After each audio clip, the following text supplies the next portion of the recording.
Go ahead. Hi, my name is Stefan Deblay. I work at Motorola and we're here at CTIA in Las Vegas in 2010. And what I'm going to talk to you about today is LTE. LTE is the next generation of technology that stands for long-term evolution. What this does is the same thing as what you've got today in terms of your CDMA, eVideo, even HSPA technology, just bringing it to the next level, providing you very high speed and true mobile broadband on your phone, laptops or netbooks. What LTE will bring in terms of performance is very similar to what you may see today with a fixed line broadband connection.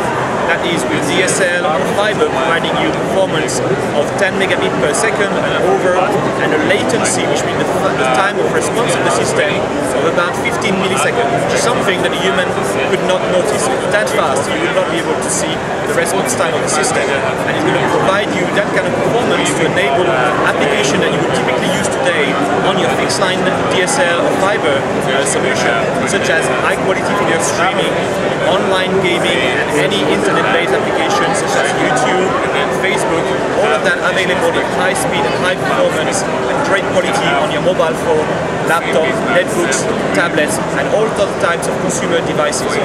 In effect, with LTE, we expect a lot more LTE chipsets to be built into consumer electronic devices.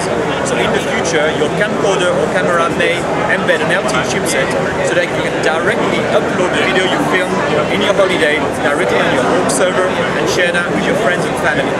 So these are some of the things that LTE will enable.